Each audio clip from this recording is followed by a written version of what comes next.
ang mga kwento ng pag-ibig, kwento ng buhay at kwento ng pag-asa dito sa Barangay Love Stories. Love Stories.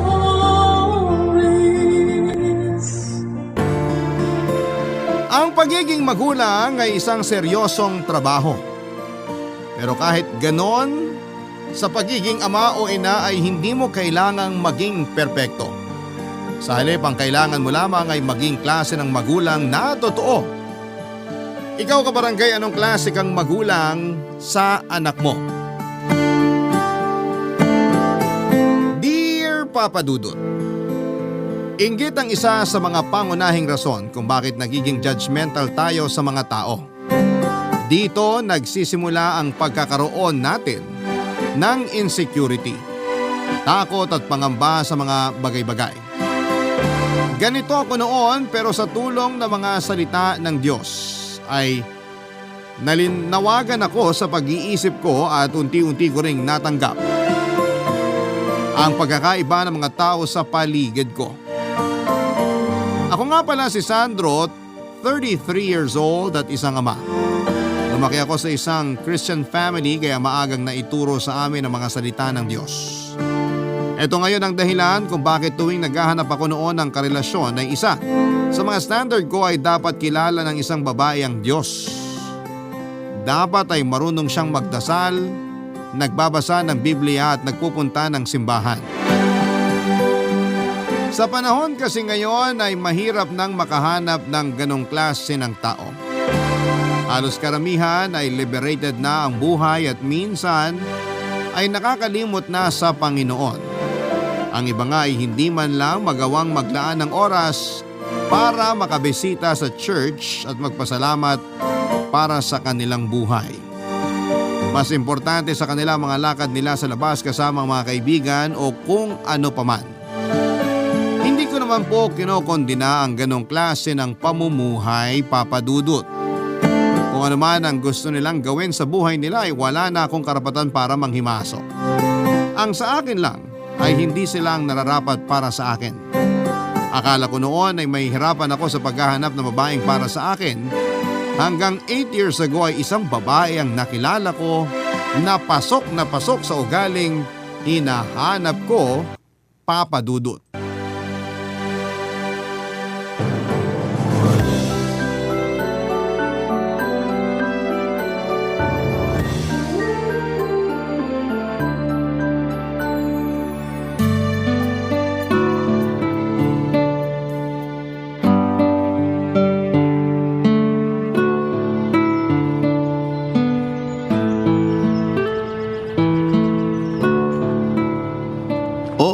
Nandito ako sa may exit ng park sa may bandang north. Basta kapag nakita nyo na yung bench na may nakaupong babaeng nakaitim, ako yung katabi niya. Ha? Sorry, kausap ko yung kaibigan ko sa phone. Basta, aantayin ko kayo rito ah. Naka-blue ako. Babay na. Dalian nyo. Sorry, nadamay ka pa. Kanina pa kasi ako hinahanap ng mga kaibigan ko eh. Naliligaw na yata sila. Okay lang. The Purpose-Driven Life ba yung binabasa mo? Aha? Bakit? Yung original version ba o yung bago?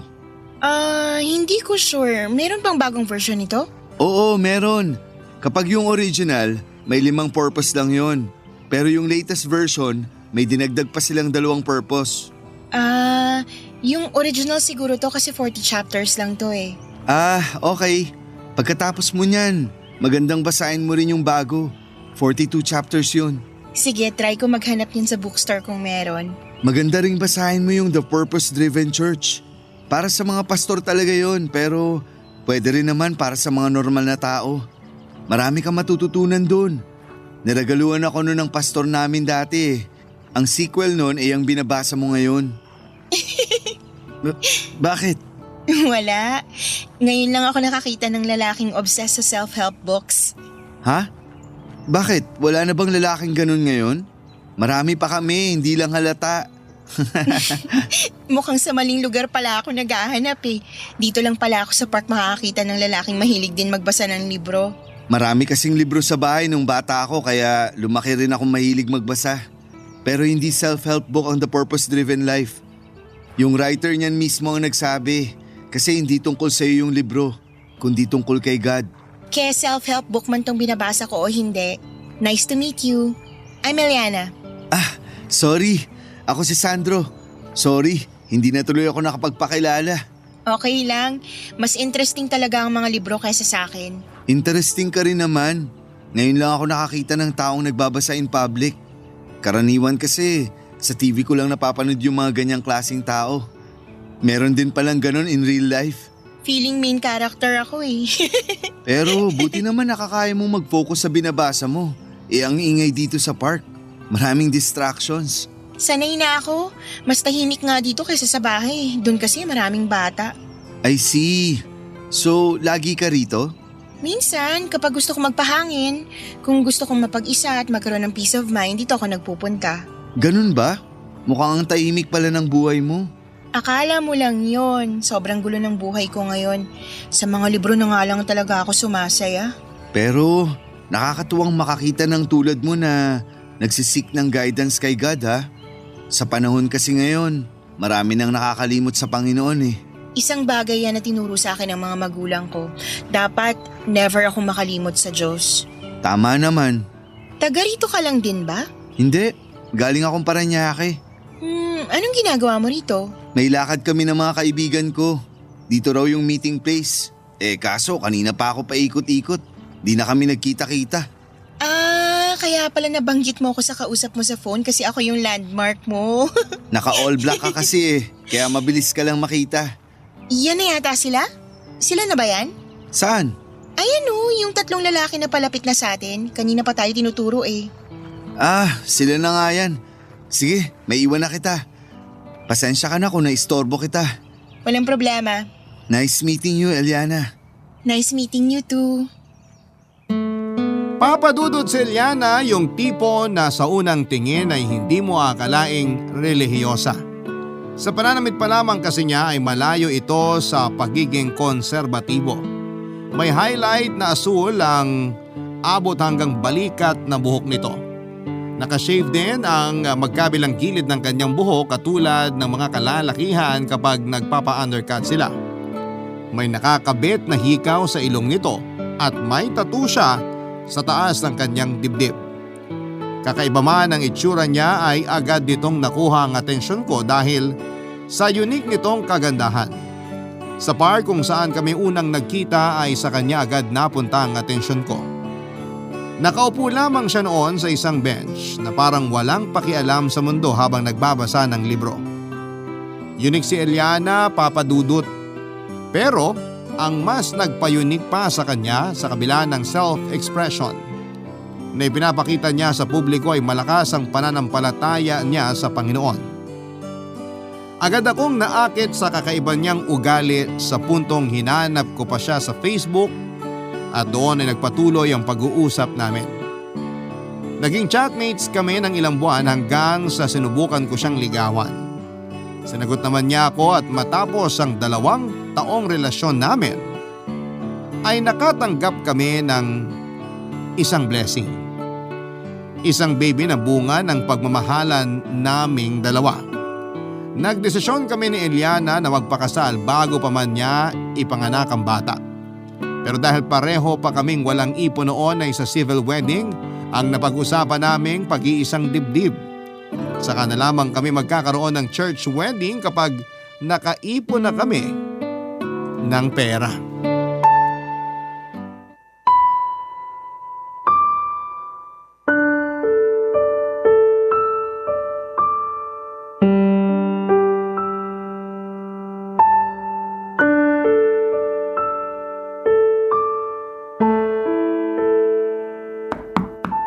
Eliana!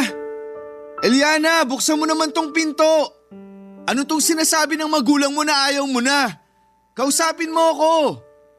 Eliana, lumabas ka naman dyan! Sandro, Eliana, ba't hindi ka pa nakabihis? Ngayon ang kasal natin, nalimutan mo ba? hindi ko nalimutan. Alam ko na ngayon ang kasal natin. Ba't hindi ka pa bihis? Malilate na tayo. Nakausap mo na ba sina mama? Wala ba silang sinabi sa'yo? Nakausap ko na sila. Sinalubong nila ako sa labas. Ang sabi nila, may problema. Ayaw mo na raw. Anong ibig sabihin nun? Anong ayaw mo na? Ayoko nang magpakasal, Sandro. Ano? Ayaw mo na magpakasal? Bakit? Hindi pa ako ready. Hindi pa ako handa magpakasal sa'yo. Magkakaroon na tayo ng anak. Paano hindi ka pa ready? Alam ko. Pero pwede naman tayong magkaanak nang hindi nagpapakasal, di ba? Pero bakit nga? Anong dahilan? Bakit hindi ka pa handa? Dun din naman tayo pupunta. Bakit pa natin patatagalin? Sandro, ayoko magpakasal sa'yo. Sa ngayon, ayoko pa. Ha? Anong pinagsasasabi mo? Sorry, pero parang masyado pa kasing maaga. Masyadong mabilis itong mga nangyayari eh. Paanong mabilis? Mahal mo naman ako, di ba?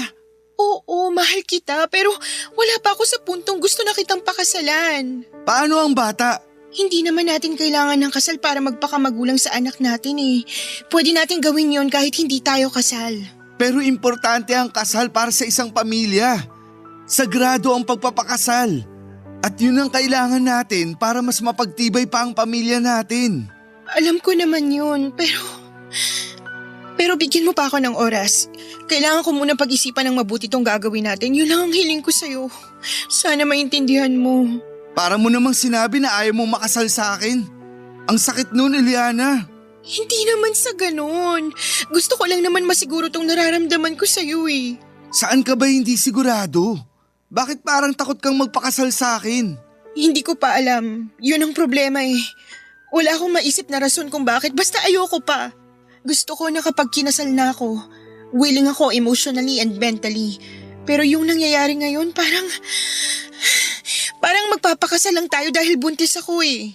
Magpapakasal tayo kasi mahal kita. Mahal mo rin naman ako, di ba? O baka naman pati yun, di ka rin sigurado. Mahal kita. Yun ang sinasabi ng puso ko ngayon, pero kung hanggang kailan, yun ang hindi ko pa alam. I'm sorry. Ayoko lang talaga magpatali muna sa ngayon. Bata pa ako. Ayoko makagawa ng maling desisyon na pagsisisihan ko rin sa huli. Hindi ka magkakamali sa desisyon mo kung mahal mo talaga ako. Pero dahil sa mga sinabi mo, pati yata pagmamahal mo sa akin, hindi mo rin alam kung totoo. Please, Sandro, intindihin mo naman ako. Ay, kung yan ang gusto mo, sige, bibigyan kita ng oras para makapag-isip. Ayoko mapilitan ka sa ginagawa mo. Gusto ko rin naman na kusa mo akong pakasalan.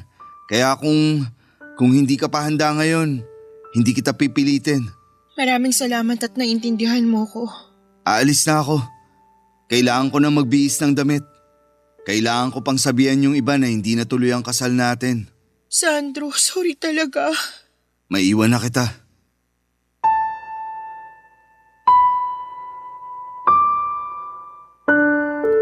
Ano pa mang pagpupumilit ko ay hindi na talaga natuloy ang kasal namin ni Eliana Papadudut.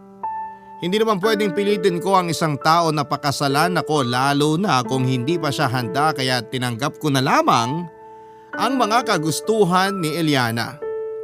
Nagpatuloy ang relasyon naming dalawa hanggang sa maisilang nito ang anak namin Papadudut. Isang cute na baby girl na pinangalanan naming Safia ang bata.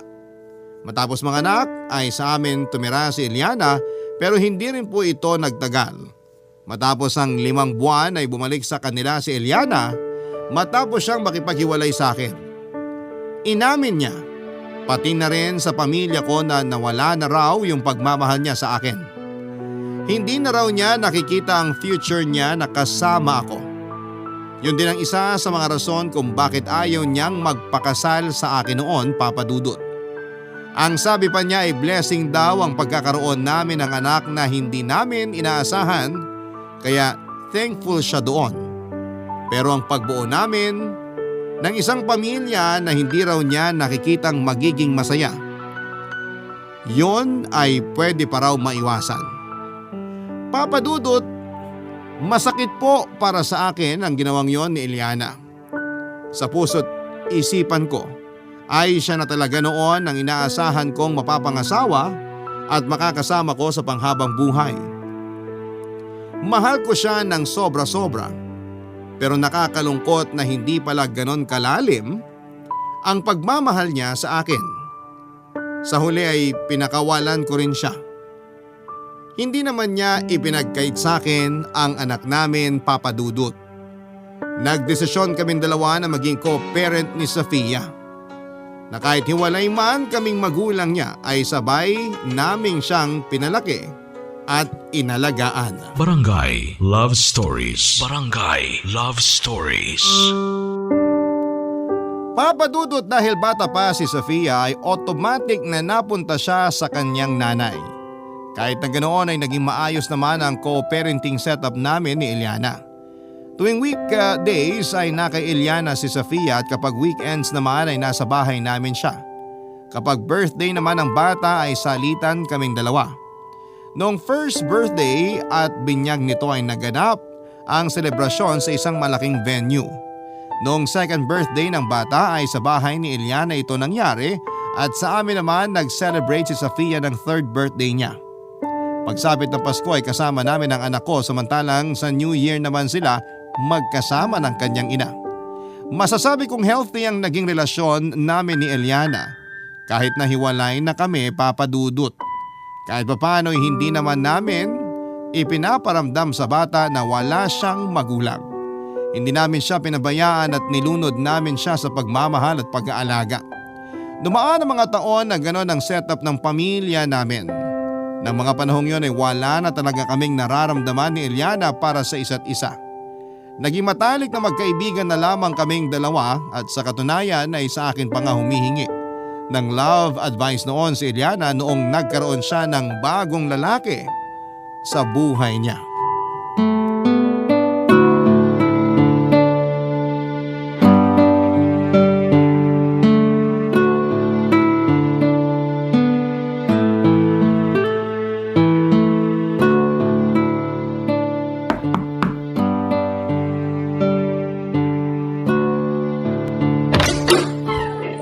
Oh, Sandro, ang aga mo magsundo ngayon ah. Dadaan pa kasi kami sa grocery. Medyo marami kaming bibilin ngayon. Talaga? Bakit? Anong meron? Halika, pasok ka muna. Nagpromise ako kay Sofia na magpipiknik kami ngayon kasama lola niya. Kaya ilalabas ko sila mamayang hapon. Exciting naman. Kaya naman pala gustong-gusto na niya makasama daddy niya ngayon eh. Alam mo bang maaga rin siyang nagising ngayon? Siyempre, daddy's girl yan eh. Asus, maupo ka muna. Salamat. Nasaan na si Sofia? Nasa kwarto niya, nag-aayos pa ng gamit niya. Isang oras na yata naghahanda yung batang yun eh. Hindi makapili ng damit na dadalihin niya. Sige, antayin ko na lang siya. Maaga pa naman eh. May iba tayo. Tama ba tong nakikita ko? Bakit? Naglilinis ka? Oh, bakit? Dati naman ako naglilinis ng bahay ah. Parang hindi naman. May bisita ka ano? Oo, may inaantay akong bisita ngayong araw. Kaya naman pala nag-general cleaning eh. Sinong darating? Manliligaw mo? So heto na nga. Yung usapan natin last time, yung lalaking tinatanong ko sa'yo, naalala mo pa ba? Yung musikero na nagbabanda-banda sa mga bar? Oo, yun nga, si Harold. Siya yung bisita mo ngayon? Oo, siya nga. Inaya ko siya dito sa bahay para makapag-bonding kaming dalawa. Teka, kayo na ba? Ang bilis naman. Hindi pa, getting to know pa lang kami. Naks, getting to know. Bakit ako noon? Di mo naman ako inimbita sa bahay mo. Eh, wala pa naman akong bahay nun, sira ulo ka. Alam nga namang dalhin kita sa bahay ng magulang ko. Sa bagay, may punto nga naman. Pero ang bilis naman. Kailan lang nung nagtatanong ka sa akin ng opinion ko tapos ngayon, inimbita mo na agad dito sa bahay mo? Ganito kasi yun. Di ba nga nagtanong ako sa'yo kung ano yung mga signs na nagkakagusto sa'yo yung isang lalaki? Oo, madami akong binanggit na example sa'yo. Halos lahat ng yun nakita ko kay Harold. Alam mo kung anong ginawa ko? Ano? Kinonfront ko siya kung may gusto ba siya sa akin o wala. Lah, ang desperada naman ang dating mo nun. Ay nako, matanda na ako para magpakipot pa no. Tsaka hindi naman bagay sa akin magpatwitams. Gusto ko siya eh, so kung gusto niya ako, edi push na agad tayo sa ligawan portion. Ba't pa namin patatagalin? Ang laki na talaga ng ipinagbago mo. 5 years ago, hindi ka naman ganyan eh. Siyempre, tumatanda na. Dapat galaw-galaw, baka single na pumanaw. So ano namang gagawin nyo dito? Maglilinis, ganon. Hindi. Magmo-movie marathon kami tapos magluluto. Movie marathon at luto lang ba talaga? Di ako naniniwala. Hoy, tampaling kita dyan eh. Doon ka na nga, punta mo na si Sofia sa kwarto niya. Di pa yung nagbe-breakfast ha? Ako nang bahala. Bibili na lang kami ng pagkain sa labas. Pero Eliana, seryoso. Alam mo na ginagawa mo kaya may tiwala na ako sa'yo. Nag-mature ka naman na. Marami ka nang natutunan habang tumatanda kaya sana this time, dapat sure ka na sa mga pinagagagawa mo, okay? Huwag mo na akong alalahanin, alam ko tong ginagawa ko. Hindi na ako yung Eliana noon na walang kasiguruhan sa buhay. Mabuti kung ganun. Enjoy sa movie marathon yung dalawa. Sira ulo!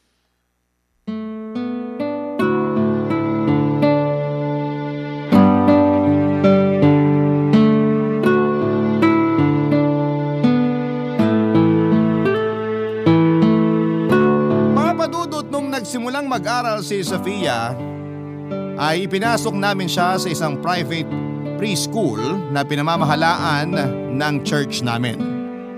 Gusto ko kasi na habang bata pa si Sofia ay matutunan na nito ang mga aral sa Biblia at makilala na niya ang Diyos.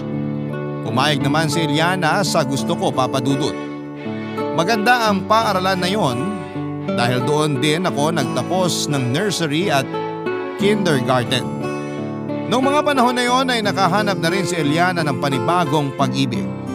Sa pagdating ng bagong lalaki sa buhay niya ay medyo inilayo ko ang sarili ko sa kanya para hindi ako maging sagabal sa relasyon nilang dalawa, lalo na't may nakaraan kami ni Eliana.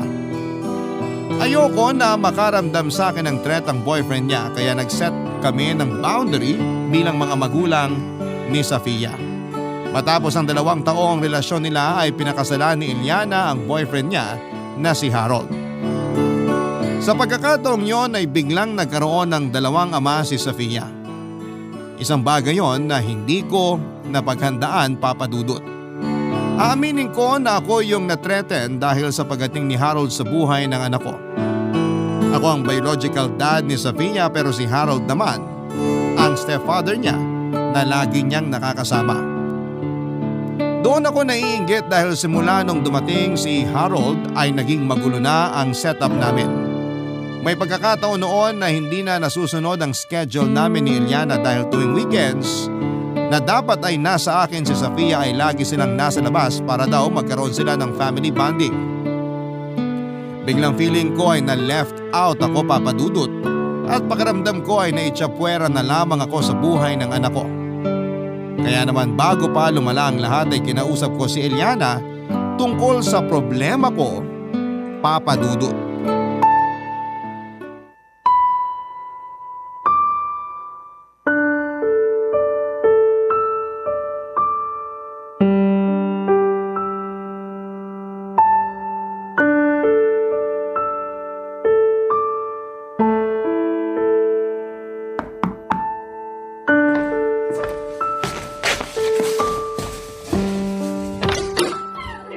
Sandro? Anong ginagawa mo rito? Hindi mo ba na-receive yung message ko? Anong message? Wala akong natatanggap na message. Sabado ngayon, nandito ako para kunin si Sofia. Hala, nag-message ako sa iyo kagabi. Nagpaalam ako na lalabas kami nila Harold ngayon at isasama namin si Sofia. Ano? Sa akin siya dapat ngayon ah.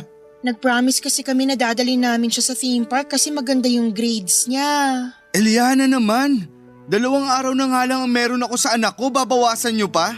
Sorry na, sinabihan naman kita kagabi. Akala ko okay lang kasi hindi ka nag-reply. Hindi ako nag-reply kasi wala nga ako na-receive na message. Ano ba naman yan, Eliana? Pasensya na talaga. Hindi pwede yan. Kukunin ko ang anak ko. Nasaan na siya? Sandali lang. Ganito na lang, sa Lunes, Sunday tsaka Monday sa'yo titira si Sofia. Okay lang ba yon? Hindi okay yon. May trabaho ako sa Lunes. Sinong titingin sa bata? Tsaka may klase siya. Sabado at Linggo ang napag-usapan natin.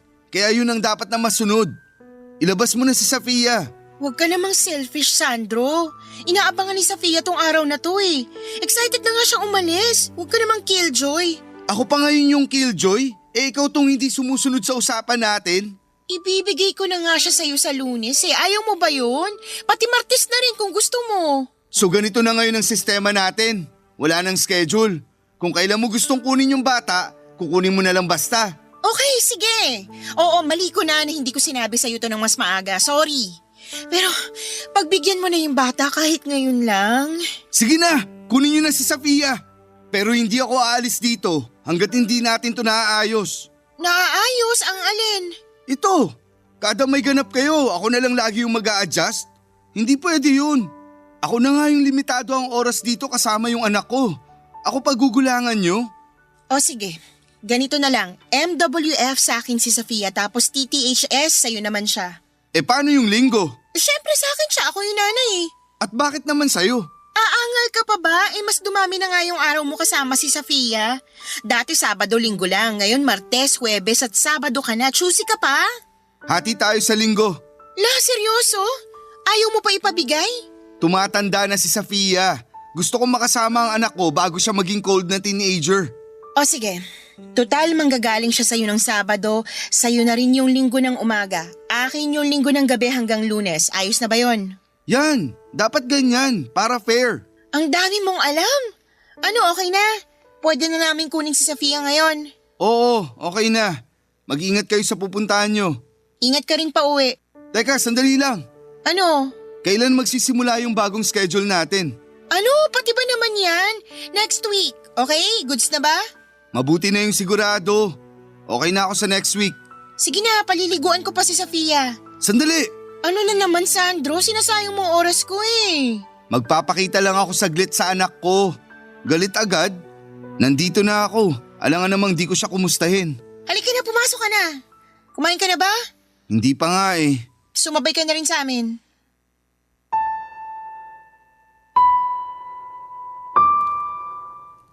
Magkaibang-magkaiba ang parenting style namin ni Harold Papadudut.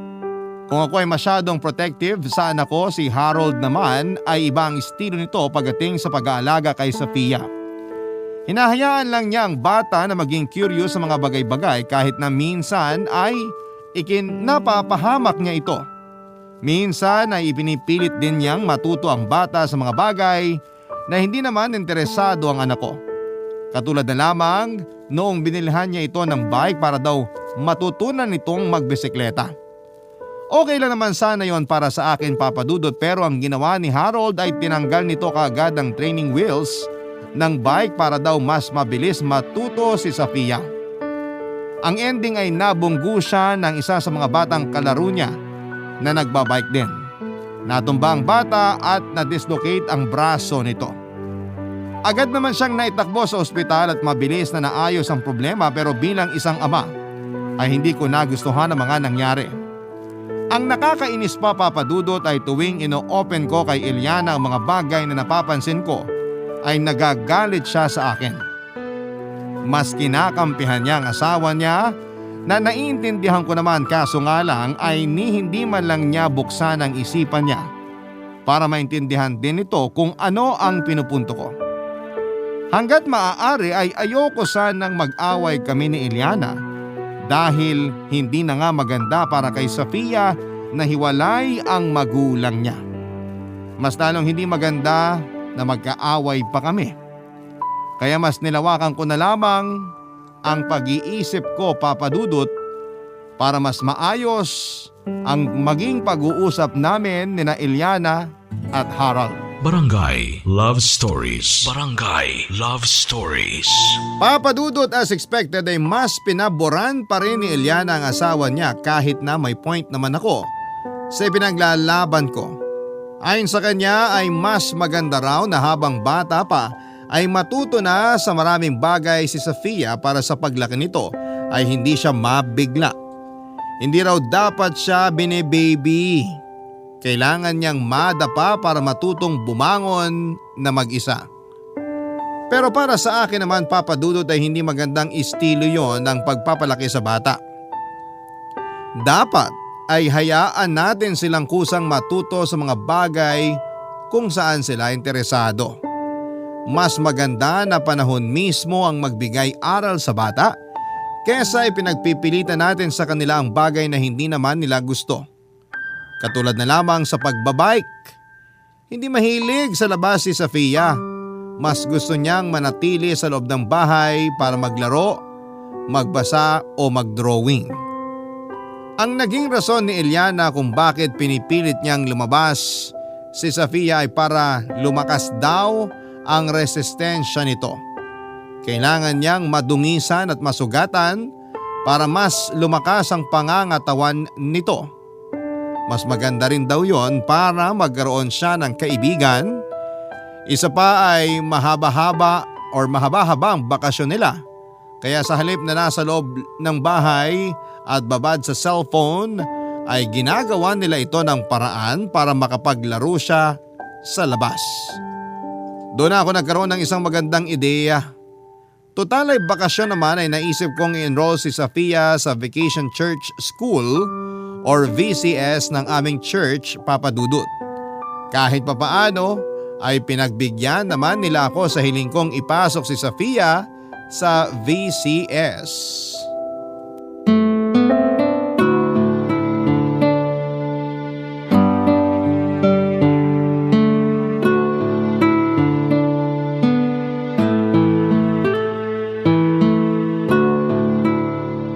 Hello, magandang umaga po. Magandang umaga rin. Dito ba yung VCS? Vacation Church School? Opo sir, dito po. Ilang taon na po ba si baby girl? 9 years old. Ah, dito nga. 8 years old and up. Ako ang magiging teacher nila. 7 pababa naman, dun sila sa kabilang classroom kasama si Teacher Loida. Ah, baby girl, pasok ka na sa loob para makilala mo mga classmate mo. Oh, pasok ka na raw, Sofia. Huwag makulit, okay? Oh, tingnan mo. Di man lang marunong magpaalam. Mga bata talaga ngayon. Excited lang po siguro. Ikaw yung magiging teacher nila? Yes po, ako nga po. Pakibantayan na lang siya ha. Tahimik lang yan karaniwan pero kapag nakahanap ng makulit na kalaro, lumalabas din yung pagkamakulit niya. Huwag kang matakot na pagalitan siya kapag nagkataon. Sige po, wag po kayong mag-alala. Safe po sila rito. Ano nga ulit pangalan mo? Michi po. Ako naman si Sandro. Nice to meet you po. Preschool teacher ka rin ba dito? Parang ngayon lang kita nakita. Nag-aral kasi dati dito si Sofia, kaya kilala ko na yung mga teachers dito. Si Teacher Loida, nursery teacher yun ni Sofia. Opo, bago lang. Pero matagal na rin akong teacher. Sa ibang church nga lang. Ah, so same religion ba tayo? Parang gano'n na nga po. Baka kilala niyo po yung father ko. Pastor po siya. Siya actually yung bagong papalit dito. Magpapalit na naman ba ng pastor? Opo, next month. Anong pangalan ng father mo? Pastor June. Baka po kilala niyo siya. Si Pastor Jun yung mestizo na matangkad? Tama ba? Siya nga po. Tatay ko siya. Oo, naaalala ko na siya. Naging pastor na siya dati rito eh. Bata pa ako nun sa pagkakaalala ko. Ah, oo. Naging pastor na siya dati dito. Baka nga nagkasabay na tayo sa church service nun eh.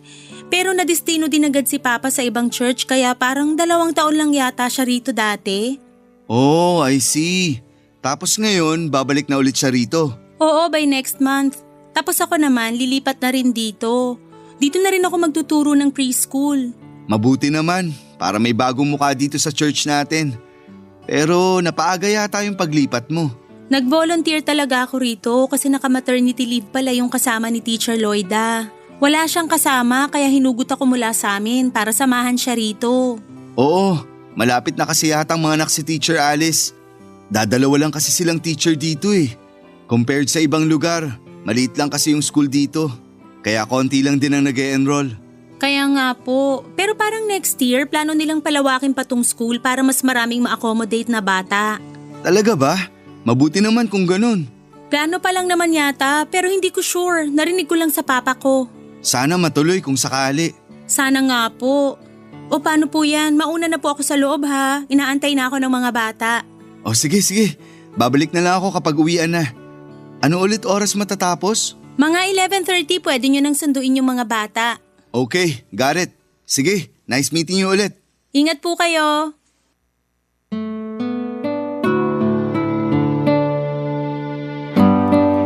Papadudot nakapagtapos si Michi sa kursong Bachelor of Elementary Education, major in Preschool Education.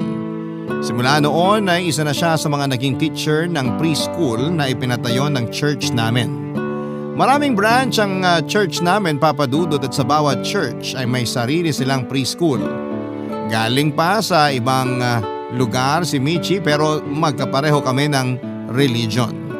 May isa siyang kapatid na lalaki na nagtatrabaho naman bilang marino. Malit na babae lamang siya, sweet siya at mahiyain.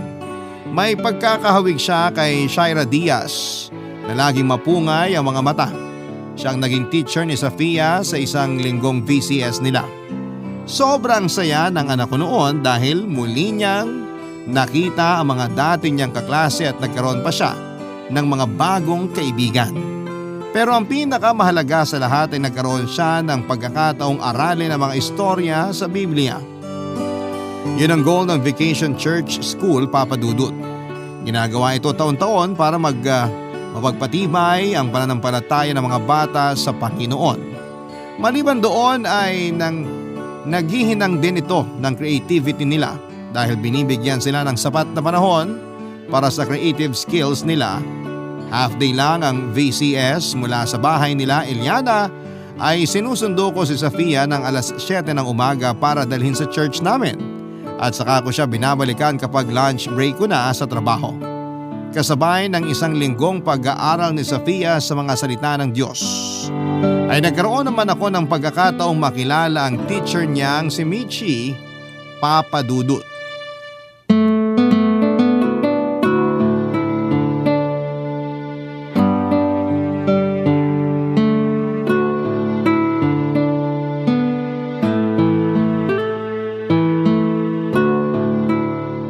Michi! Oh, Sandro, nandiyan ka na pala. Nasa loob si Safia, nakikipaglaro pa sa mga classmate niya. Sandali, tatawagin ko lang Huwag siya. na muna. Hayaan mo na muna siyang makipaglaro. Total, last day na nila ngayon. Ah, okay, sige. Ay, nakakalungkot kasi last day na ngayon ng VCS. Isang linggo lang kaming nagkasama ng mga bata pero napamahal na agad sila sa akin. Mamimiss ko sila. Pero may graduation pa naman sila bukas, di ba? Oo, pagkatapos ng church service, graduation nila ang kasunod. May isang araw pa para makabanding mo sila. Oo nga. Tsaka magkakaroon din pala ng lunch dito after. May mga parents kasi na nag-donate ng pagkain. Dito na kayo mag-lunch ni Safia bukas. Talaga? Oo, may isang nag-offer ng pagkain tapos naging domino effect na. Nag-pledge na rin yung iba. Parang susobra na nga yata yung pagkain eh. Kaya dito na kayo kumain para mas marami, mas masaya. Nako, nakakahiya. Wala man lang akong maibigay na pagkain. Tulungan mo na lang ako mag-prepare after ng graduation. Total pareho naman tayo nga attend ng church service eh. O sige, ganun na lang para may ambag ako. Kumusta na nga pala yung nabanggit mo sa akin last time?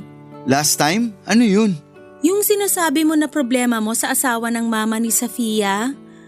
Harold? Yun yata ang pangalan niya sa pagkakatanda ko? Ah, yun ba? Wala namang problema kina Eliana at Harold. Actually, ako yung problema. Bakit mo naman nasabi? Hindi ko kasi maiwasang ma-left out sa buhay ng anak ko eh. Alam mo yung FOMO? FOMO? Ano yun? Yung fear of missing out. Kina Eliana kasi, may mommy at daddy na si Safia doon. Kumbaga, kumpleto na silang pamilya. Out of the picture na ako. Para bang kahit mawala ako, okay lang kasi may tatayo namang ama kay Safia kapag nagkataon. Yun ang problema ko ngayon. Hindi naman dapat pinoproblema yan. Kahit may asawa na yung mami ni Safia, ikaw pa rin naman ang tatay niya. Tsaka isa pa, hindi ka naman katulad ng ibang tatay na basta na lang tinatakasan yung responsibilidad nila sa mga anak nila. Ikaw, never mong iniwan si Safia kahit nahiwalay na kayo ni Eliana. Never kang mawawala sa buhay ng anak mo kasi nagpakaama ka sa kanya. Basta, wala naman talagang dapat ikatreten pero ewan kung bakit natetreten ako kay Harold. Para bang nag-aagawan na kasi kami sa atensyon ni Safia. Hindi ka talaga dapat ma-threaten kasi nagagawa mo naman ng maayos yung role bilang ama ni Safia eh. Sa katunayan, nung nag-drawing kami ng family portrait nung nakaraan, dalawa kayo ni Harold na dinrawing ni Safia. Ibig lang sabihin nun, kahit may stepfather na siya, hindi ka pa rin nawawala sa puso't isip ng anak mo. Naiinggit lang siguro ako kasi Mas nabibigyan nila si Safia ng mas maayos at buo na pamilya. Kaya mo rin namang ibigay yun kay Safia eh. Ha? Paano? Anong paano? Ginagawa mo na mismo yung sinasabi ko. Nagiging mabuti kang tatay para sa anak mo. Dun pa lang, napaparamdam mo na kay Safia kung paano magkaroon ng maayos na pamilya. Alam mo, Sandro, wag mong ituring na karibal si Harold. Pareho nyo namang mahal si Safia eh. Pareho kayo nakapakanan nung bata ang hangad. Siguro magkaiba lang kayo ng style ng pag-aalaga pero at the end of the day, iisa lang ang goal nyo at yun ay mapalaki ng maayos si Safia. Sa bagay, tama ka naman. Swerte nga si Safia eh kasi hindi lang 2 kundi 3 ang magulang niya. Mga magulang na handang gawin ang lahat para sa kanya. At soon, kapag nakahanap ka na ng babaeng pakakasalan mo balang araw, hindi lang 3 kundi 4 na ang tatayong magulang nung bata. 2 ama at 2 ina.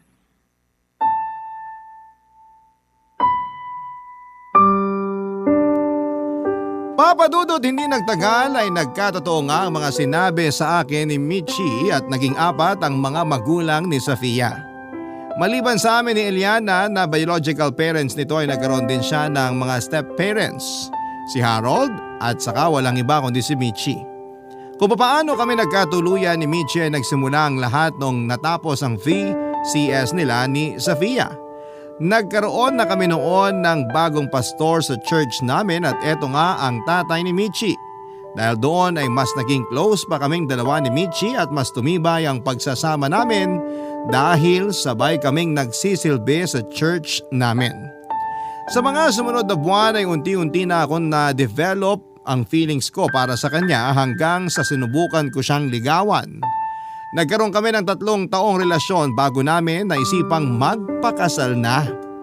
Makalipas ang 1 taon ay nagkaroon kami ng sariling anak. Papa Dudut, 13 years old na ngayon si Safia at may 3 na siyang nakababatang kapatid. Ang anak namin ni Michi na si Miggy at ang 2 anak naman ni Eliana at Harold. Sa tulong ni Michi ay unti-unti ko ring natanggap na hindi ko kontrol ang buhay ni Safia. Ganon din na hindi ko kontrol ang pagpapalaki sa kanya ng iba pa niyang mga magulang. Ang ginawa ko na lamang ay mas nilawakan ko pa ang pag-iisip ko at sinubukang makipagtulungan kina Eliana at Harold para maipagpatuloy namin ang maayos na pagpapalaki kay Safia. Dito na po nagtatapos ang aking kwento, Papa Dudut. To God be the glory, ang inyong forever kapuso at kabarangay, Sandro. Nagustuhan ng iyong napakinggan? Ituloy yan via live stream sa www.gmanetwork.com/radio. Barangay LS 97.1 Forever.